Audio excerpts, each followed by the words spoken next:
You may know him from such movies as True Romance, Higher Learning, and my personal favorite, Deep Blue Sea. That shark was nasty.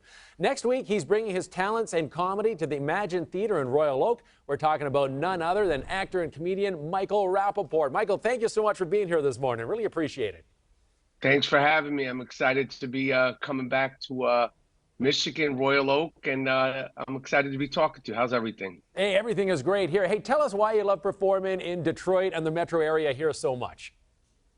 I mean, the crowds, the people, Michigan, Detroit is a working class city. I'm a working class guy, and I have friends there. I performed there. I did my first movie ever in Detroit in 1992 called Zebrahead. I love Isaiah Thomas, Rick Mahorn, and those bad boy Pistons, although I'm a Knicks fan, and I'm excited to be coming back. Oh, we know you're a Knicks fan. I'm going to touch on that a little later on. But first off, I'm kind of curious how, your acting has influenced your approach to stand-up and comedy. Well, that's a good question. I mean, acting, I'm a performer. So when you go on stage, push comes to shove, it is a performance. And I try to bring some theatrics into my live shows. They're definitely interactive.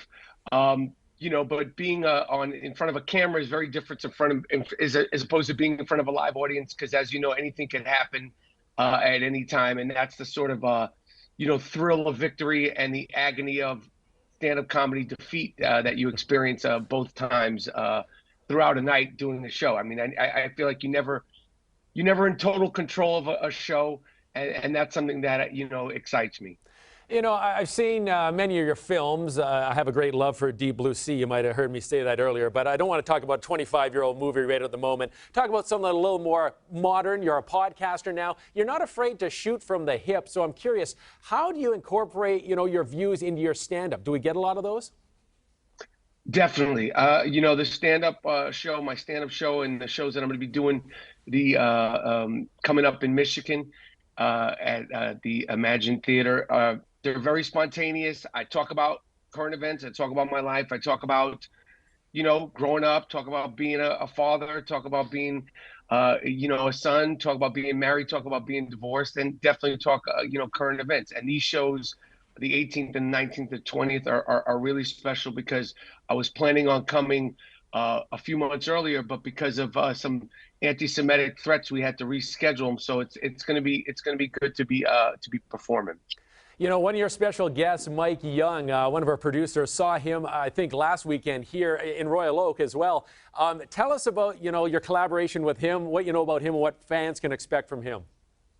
Well, Mike Young he's a good friend of mine, and he's a Detroit kid.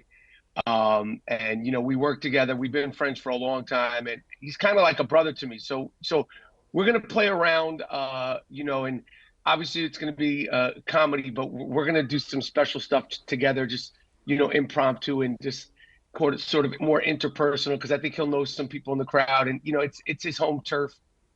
So I think he'll be very comfortable, doing that with me. All right, we know you love the ball. We know you love the hoops. You mentioned a lifelong Knicks fan, but you gave the Pistons some love there. We're hurting here this year, NBA-wise in Detroit. Your Knicks going to the playoffs. Can they overcome the Randall injury? What do you see coming from them? How into this playoff run are you? First of all, don't cry me any rivers about you guys being hurt. You've experienced championships, okay, with the bad boys, with Rasheed and them. So I don't want to hear. We haven't experienced a championship since 1973. So cry me a river. Listen, hopefully, we'll be able to do something in the playoffs. Randall's hurt. OG's a little banged up. I think we're putting a lot on Jalen Brunson's back, but he can handle it. He's young. And hopefully we could stay, there's no more ankles or thumbs or toes or shoulder injuries, and, we could be competitive. But the good thing for Knicks basketball is that we are on the, we are on the positive side of the horizon, because it's been a long, arduous, rough road, like I said, since 1973. We need a championship. Playoffs mean nothing.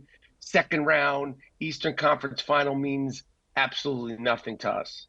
All right, when you put in perspective like that, I guess that 2004 championship doesn't seem that far away in the Pistons' rearview mirror. Let's talk a little bit about your podcasting, Michael. I mean, I really was reintroduced to you probably about 10 years ago. You started making guest appearances on certain podcasts. I really like just how open you were. How enjoyable is that for you to get on your own podcast and just vamp? I love doing the podcast. The podcast is close to the stand-up comedy. You know, you're the boss, you're the actor, you're the you're the producer, you're the writer, and for podcasts at this point, I mean, podcasts are like Facebook pages. Everybody has one. My gardener has one. My plumber has one. My super has one. But I'm a professional podcaster, and we've been doing it for almost 10 years now. And it's something. It's like an audio diary, and I'm able to talk about anything and everything, anytime, in any which way I want to. So sometimes they're serious, sometimes they're just totally ridiculous. But it's something that I've been doing, and I haven't really missed any weeks in 10 years. It's been like 2 or 3 weeks in 10 years that I haven't podcasted. And when I don't do it, I feel like I'm missing something that week, because it's such a part of my life now. I really love doing it. All right, you're going to be in the Imagine Theater April 18, 19, and 20th. If people want more about you or where to get tickets, you have a website you want to point them to, Michael? All tickets, all information is available at michaelrapaportcomedy.com. I'll be in Michigan the 18th, 19th, and 20th, and I cannot wait to be back in the D, as you call it. I love to hear that. And just in closing words here, give me a few words about working on Deep Blue Sea. How enjoyable was that? I know it was 25 years ago, but you must have some fond memories. Man, I don't think it was that long ago. I mean, we had a great time. The cast was awesome. Samuel Jackson, obviously, that was exciting to work with him. LL Cool J.